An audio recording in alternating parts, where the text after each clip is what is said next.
This is the Big O Show. This is the Big O Show. Righty, Manny. Oh, wait a minute. Again, it's the wrong person running the show, so this is what happens. All right, good, buddy. brother. So walk me through this because it's so frustrating. So you keep the kid in a shell. You run this offense that is getting no yards, no nothing. You fall behind by 10. Then all of a sudden you say, well, we've got no choice now. Let's let him pass.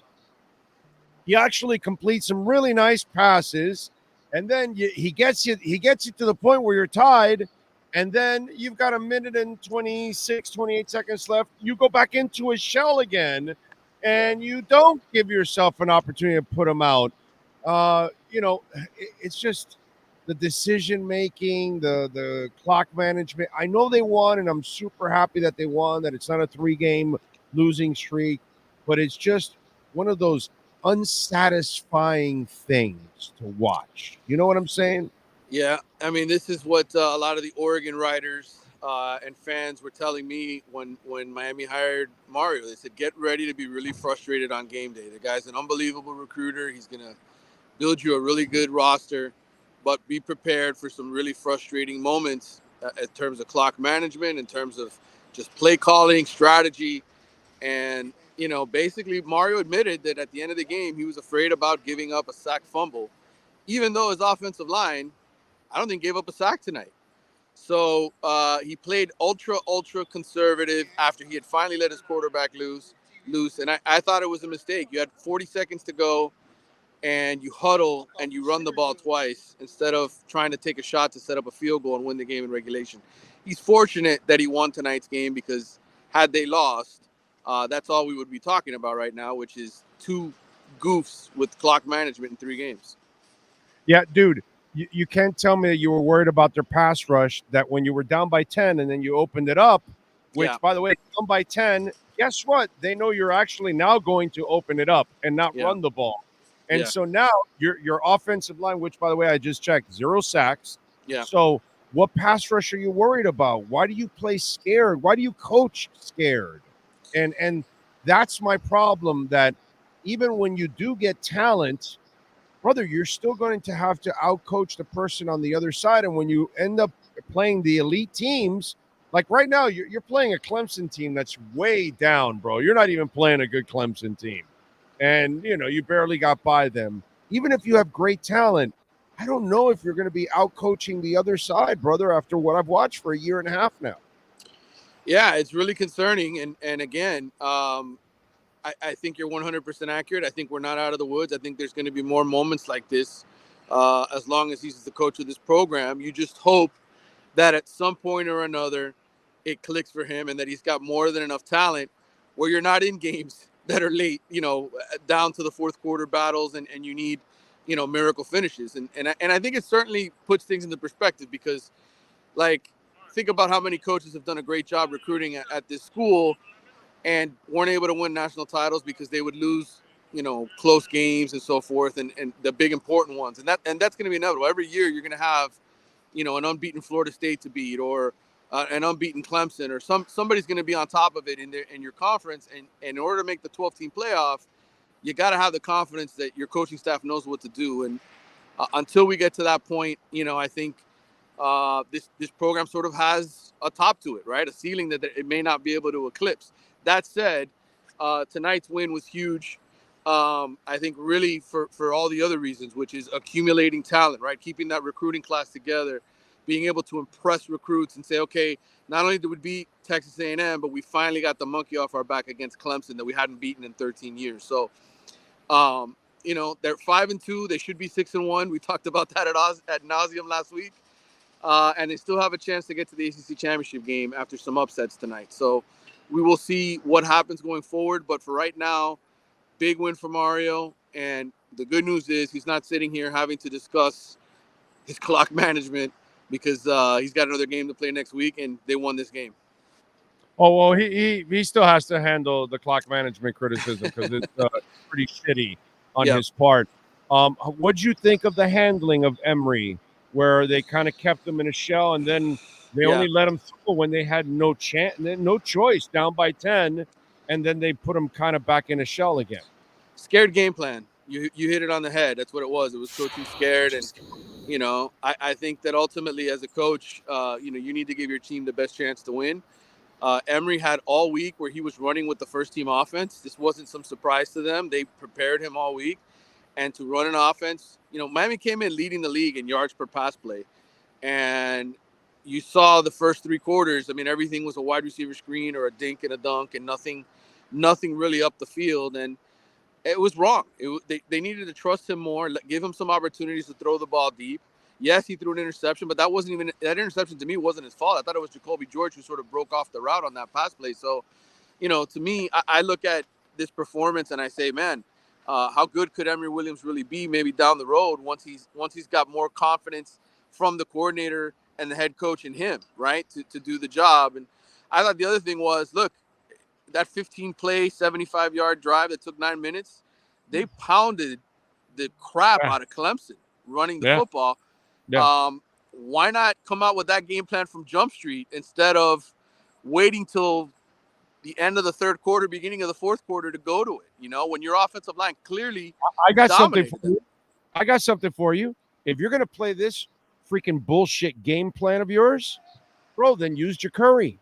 Right. Because a running quarterback with running backs and an offensive line, we see it all over the NFL and in college.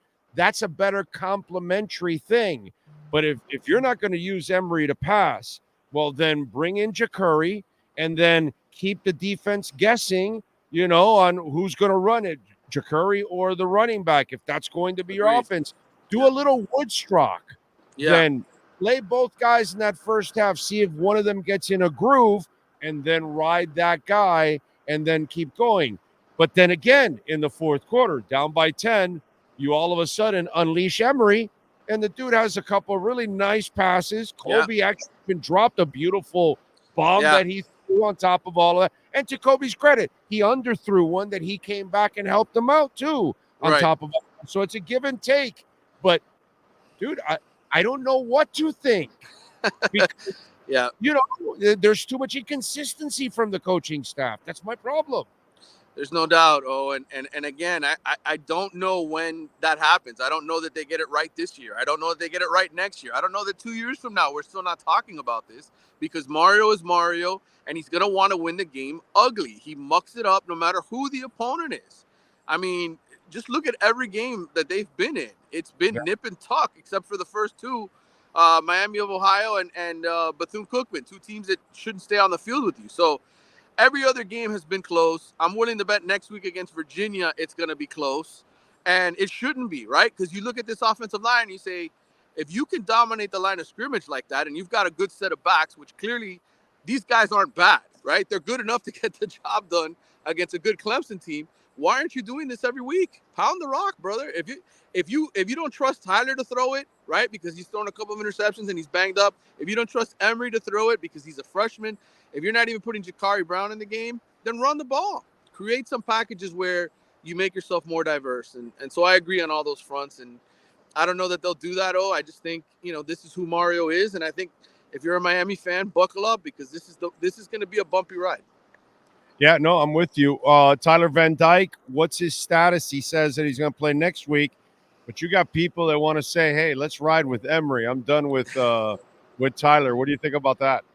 Yeah, I think Miami's a better team with Tyler Van Dyke right now. Emory Williams might be a better quarterback in a year or two when he's got more confidence.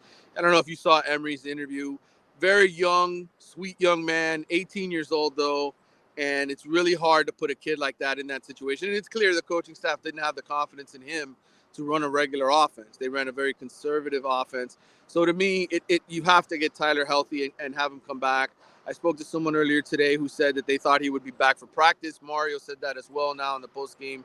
They thought he'd be back next week to practice, and that the injury essentially was just, the bumps and bruises flared up. The swelling didn't go down, and one of those kind of deals. And he got hit hard. I mean, go back and look at that North Carolina game. Running out of bounds, takes the helmet to the knee. He gets hit, in the chest with a tackle on a touchdown pass. I mean, his ribs. I mean, he's banged and bruised, and that's what happens to quarterbacks, right? And you need some time to recover. And look, in the end, they managed to beat Clemson without him. So what does that say, right? What does that say about Miami's quarterback position when clearly I think we all agree, and I wrote this in my midseason report for The Athletic this week, the strength of this team is the offensive line, and Mario built that.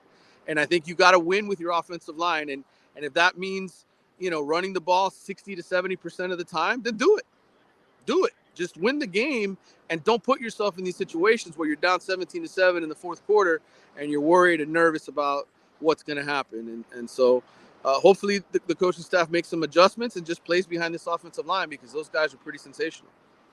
Why don't we just bring the Johnson guy that left Georgia Tech and just have him run? Yeah, listen, whatever it takes, man, to win games and to get out of this ACC hellhole this program has been in since they joined the conference 20 years ago. It'd be nice to see this team win 9 games this year, go to a big bowl game. If they can sneak into the ACC championship game, even better. But the things have to change around here. It's been too long of frustrating losses, and I'm just glad for Miami fans that tonight they found a way to win this game, because it would have been terrible, bro. It would have really stung. I think for this fan base, and you would have seen a huge loss in interest after this week had they lost this game. And now they, 5-2, 1-2 in the conference. We see what happens going forward. Yeah, Virginia just beat North Carolina 31-27, and now you play Virginia next week. Yeah, they've won 2 in a row. They're red hot, 2-5. Hey, listen, that's the ACC, brother. I mean, this conference, for whatever reason, it just every year somebody ends up beating somebody else that they shouldn't. And the only team that's taking care of business clearly is Florida State, and Miami still gets to play those guys at the end of towards the end of the season in November. So they're not in class, bro. They're not in their class. No, they're not. They're not. But I will tell you this, though: if they play defense like this, like they did tonight, and true. they run the football, I mean, those are things that travel. Like, you can take that on the road and win with that. You get a couple turnovers, right? You're right. You can win a game like that. And I think Florida State, for as good as they are, and they're very good, and they should be a playoff team if they finish undefeated this year, I think they're a team that's not unbeatable, right? I think a team with the right kind of game plan could go in there. Miami's still healthy. They still got bodies standing for that November 11th game, and they can get to Jordan Travis and put some pressure on him, and then control the ball and play smart football, not error football like they did with the 9 turnovers in 2 games. Yeah, and the penalties, bro. There's still too many penalties. They're one of the worst in all of college football. Yeah, absolutely. Turnovers and the penalties they're in the hundreds, right? Aren't they, like in the back end of football? They're always back there. I think they average close to 8 penalties a game and close to 100 yards, whatever it is. But listen.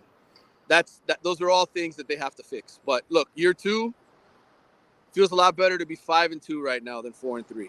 I know. I got to tell you, Ruben Bain gives me that Ray Lewis feel. Yeah, he's not your typical freshman. Right. You watch Ray Lewis, you knew oh man, they got a bad mother effer on the. Yeah. And you watch Ruben Bain, and I'm not telling you he's going to be Ray Lewis. Relax out there. I'm just saying that he just stands out like Ray Lewis. Like, he stands out like some of the great Canes of the past. And like you say, that dude's got an edge, bro. That dude's a badass right there. He brings it, bro. God, I love it, man.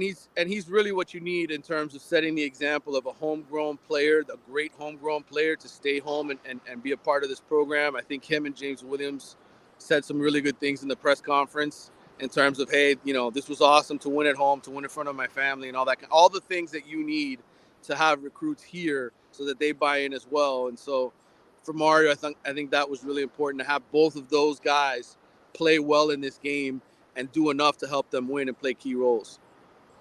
What'd you hear about the recruits? What feeling you getting? Because obviously a bunch of them were there. They didn't watch a great performance.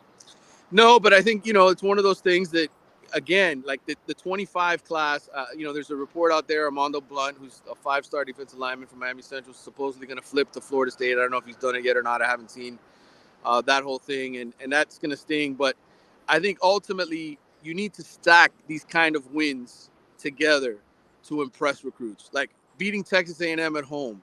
That was impressive, right? You beat your first SEC school in 10 years. Now you beat a team that's won 7 of the last ACC championships. You hadn't been able to even stay on the field with.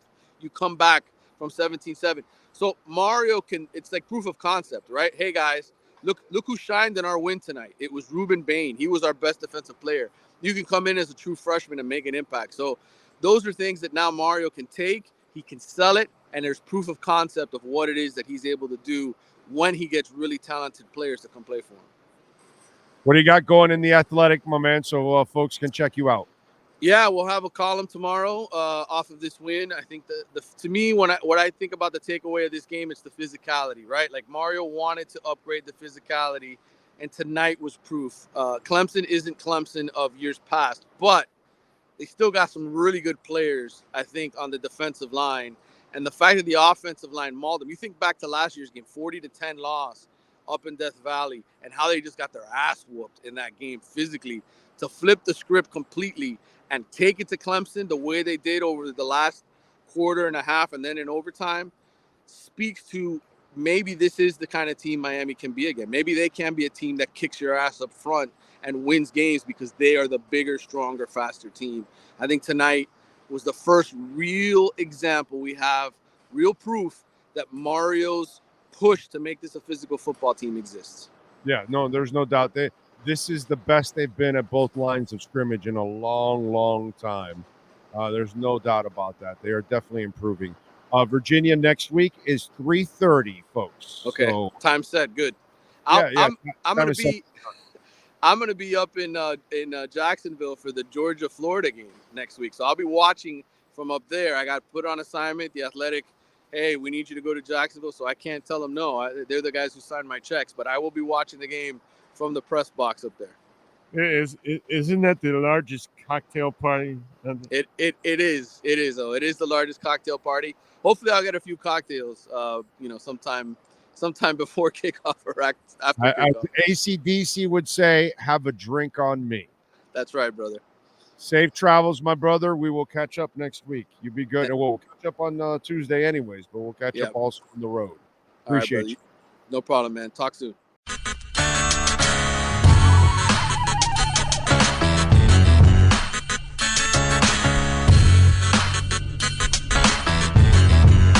This is the Big O Show.